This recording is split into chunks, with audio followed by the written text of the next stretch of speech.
ముద్దాయే కదా చెప్పింది. అంటే ముద్దాయిలు చెప్పిన దాన్ని కూడా మనం వాస్తవాన్ని నమ్మాలనా? నువ్వు ఆల్రెడీ కొన్ని కేసులల్లో ఉన్నావు, విచారణ ఎదుర్కొంటున్నావు. తప్పు చేసిన నువ్వు తప్పు జరిగిందని చెప్తే నిన్నెవరు నమ్ముతారు అసలు ఫస్ట్? నువ్వే నీ మీద విచారణకొస్తున్న ముందు రోజు ఒక ప్రెస్ మీట్ పెట్టి ఖాయించేసి నేను ప్రశ్నించినందుకు నన్ను అరెస్ట్ చేస్తారని చెప్తుండొచ్చు కదా!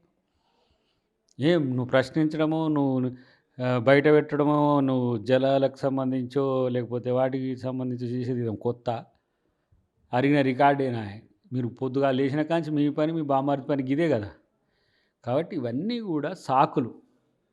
వాస్తవానికి తప్పు చెయ్యకపోతే హరీష్ రావు బాధపడాల్సిన అవసరం లేదు. నేనేమంటున్నా, నువ్వు బాధితునిగా ఉన్నవా? బాధ్యునిగా ఉన్నవా? ఫోన్ ట్యాపింగ్ ఇష్యూలో. బాధితునిగా ఉంటే సమస్య చెప్పుకో. బాధ్యునిగా ఉంటే సమాధానం చెప్పు. సమాధానం సమస్యకు కారణమైతే నువ్వు సమస్యల్లో ఉంటావు.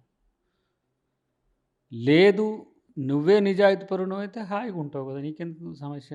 ఇంతెందుకు ఒకటే గిలగిలగలు కొట్టుకుంటుండేందుకు? విచారణే కదా! అరెస్ట్ కూడా కాదు కదా నేను చేసేది. మీకు కేసులు, అరెస్టులు అనేసరికి విలవిల్లాడిపోతారు ఏందో మరి ఈ టీం. మరి ఆ తప్పులు చేసేటప్పుడు ప్రజలకు జవాబుదారీతనం ఉండాల్సినప్పుడు ఎందుకు లేదు ఈ సిన్సియారిటీ? అది ఆలోచించుకోవాలి. కాబట్టి అధికారం రాంగానే మనం ఇష్టం వచ్చినట్టు చేస్తాం, మనం ఎవరినైనా బెదిరిస్తాం, ఎవరినైనా ఫోన్లు వింటాం, ఎవరిదైనా తింటాం అని అంటే ఇట్లనే ఉంటుంది.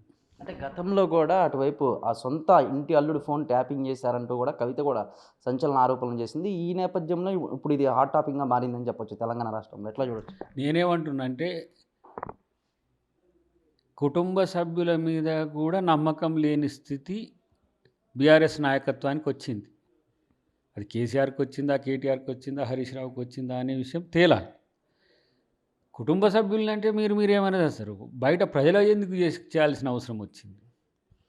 లేదు ఇంకా కొంతమంది వ్యక్తుల గురించి మీకు పడకపోతే వాళ్ళని బెదిరించడానికో, వాళ్ళను ఏమంటారు లొంగదీసుకోవడానికో చేసే ప్రయత్నాలు ఎందుకు చేయాల్సిన అవసరం వచ్చింది?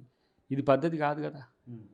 పద్ధతి ప్రకారం ఉండాల్సిన ప్రభుత్వంలో ఉన్న పెద్దలే మీరు కంచే చేను వేస్తే తరహాలో మీరొక ఏమంటాం దోపిడి దొంగలో, బందిపోట్లో చేసినట్టు చేస్తే ఎట్లా? మీరు పాలకులు కదా ఆ రోజుల్లో. మరి ఇట్లా చేయొచ్చా? మేము కూడా అట్లా ఫోన్ ట్యాపింగ్‌లు చేయొచ్చా? మేము కూడా అట్లా కాళేశ్వరం జరిగినట్టు అవినీతులు చేయొచ్చా?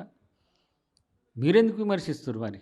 మీ కాలంలో జరిగిన వాటి విషయంలో చర్యలు తీసుకుంటామంటే మీరేమో మేము సుధపూసల లెక్క మాట్లాడుతున్నారు. మరి ఇట్లా జరుగుతున్నాయి, అట్లా జరుగుతున్నాయి అని మీరెందుకు అంటుండ్రు? మీకు ప్రశ్నించే హక్కు ఉన్నట్టుగానే ఆ రోజు మాకు ప్రశ్నించే హక్కు ఉండే. మమ్మల్నేమో జైళ్ళలో పెట్టిండ్రు.